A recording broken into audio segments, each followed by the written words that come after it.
Hello, it's Chari Moss here today, and I'm happy to be a guest on the W+9 blog. I'm going to be making this, I'm calling it the Seasons of Cheer card today using the All Year Cheer stamp set.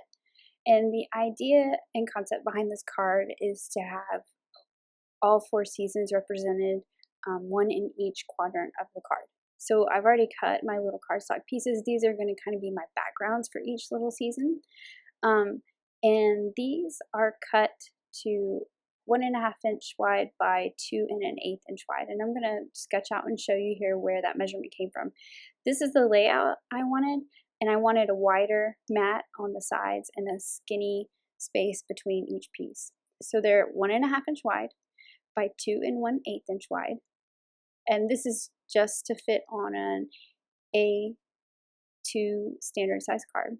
I wanted a 1/2 inch border on the top and the bottom, and that would leave about 1/4 of an inch space between all the panels. So that's where that measurement came up with for the little cardstock panels cut here. I just cut these on my paper trimmer because there's not a die that's that exact size.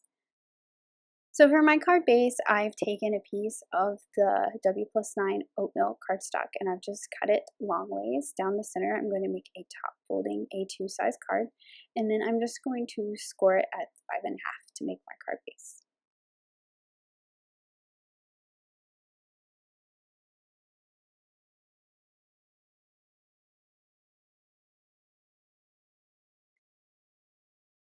So here is how I'm going to align my little panels. I'm going to make some guides here. So this is just a scrap piece of cardstock, and I'm going to cut a couple strips that are 1/2 inch wide. Remember, that was the border that I wanted on the outside of my card. I actually did cut some 1/4 inch strips here, but did not end up having to use them actually. I only needed those outside corners to help line up my little panels. I'm going to be using some removable adhesive to attach these to my card base temporarily as I line up my cardstock panels that I have. So I'm just going to align one of these up with the top of my card, and then I can add a little removable adhesive and align the second one up with the side of my card. Now all I have to do is put my panel snug up in the corner of where these two meet, and then I'll have my nice perfect 1/2 inch border on the two sides.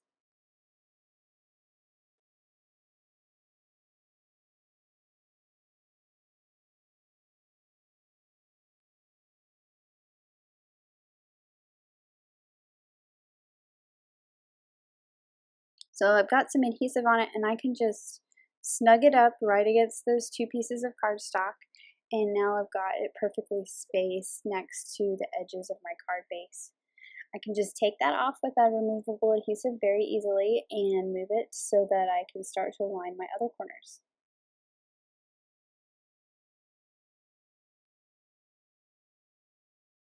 You can see I did not need the 1/4 inch ones that I cut because there's really no need to line up the center. I just need those outsides lined up, and then whatever gap is left over in the center is perfect. It may be a little smaller than 1/4 of an inch, but it still gets the look that I want to get.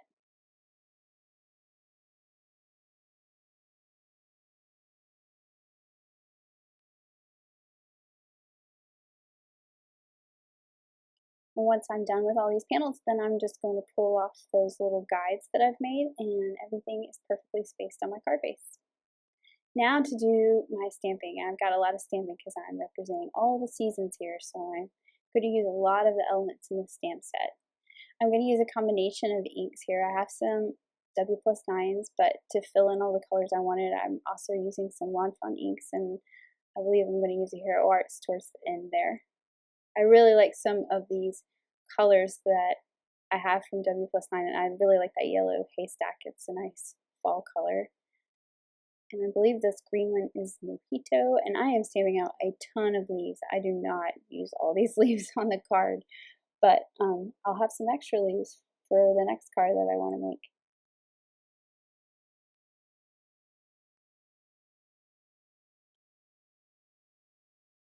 I'm using 2 tones on these little flowers here. So the lightest pink I have is ballet slippers. And then I'm going to go back in with a darker pink. I wanted to give them a little time to kind of soak into the paper, because sometimes when I double stamp one right after the other, if it's not dried and soaked in, the image will kind of blur out a little bit, and I wanted to not have that happen. So now I'm going to go back in and stamp the little swirls on top of the flowers with a darker pink ink here. And then I also did the same thing with the leaves. You can see I stamped some birds there, and I actually did not use the birds in the end product of my card, so that's why I kind of skipped over me stamping those out, because they didn't end up being a part of my final design. The last thing I'm stamping here is the branch, and I need 2 of those so I can put all these elements on the top and the bottom. So for the sentiment, I want it centered in the middle of my card, and I've die cut a circle here. And I'm just going to stamp my sentiment right on the circle. So this is going to overlap all of those rectangular panels that I put on the card base.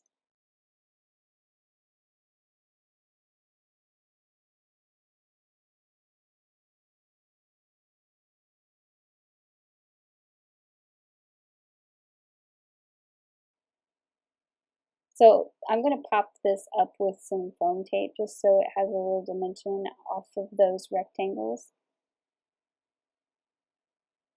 And this is stamped on a piece of white cardstock, so it does stand out a little bit against that oatmeal card base and have a little contrast in those 2 light colors as well.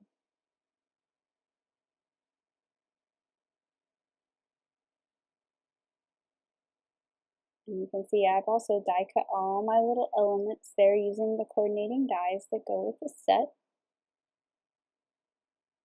So I'm putting my sentiment on first so that I can build around that, and I don't cover up any of my little elements by putting them on first and getting them too close to the middle.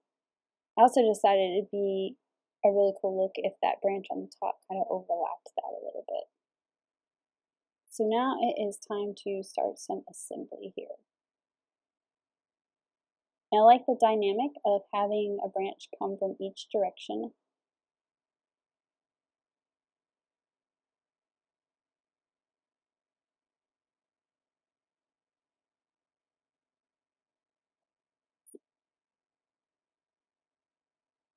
And now that I've got those 2 on there, I can start adding my pieces to it here. So I'm going to start with fall, which is on that yellow panel there, and I'm going to add my little acorn first. And I actually decided that I wanted to add little pop dots to all of these pieces.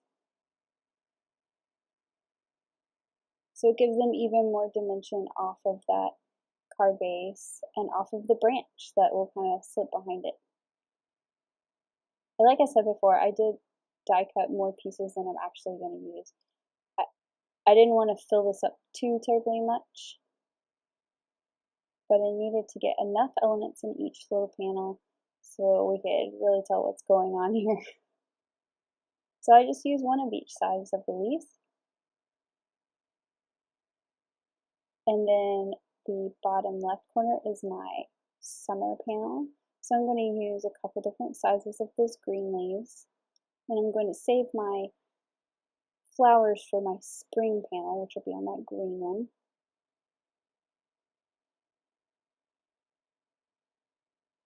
And again, I'm going to pop those up on some foam adhesive squares.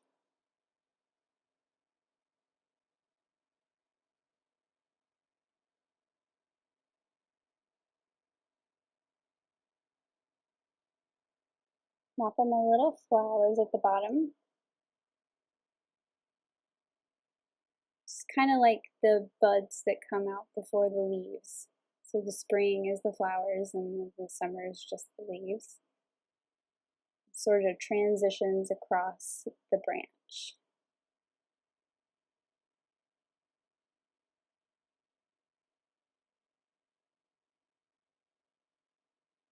But I did feel like it needed just a little bit more on that little piece that sticks up, so I did add one very small green leaf to my spring panel here.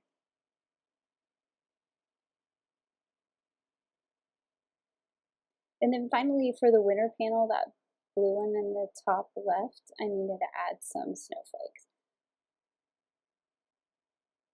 So I'm just using Hero Arts ink here because it was the best blue to match this background, I felt, and still stand out. I didn't want it to blend in too much.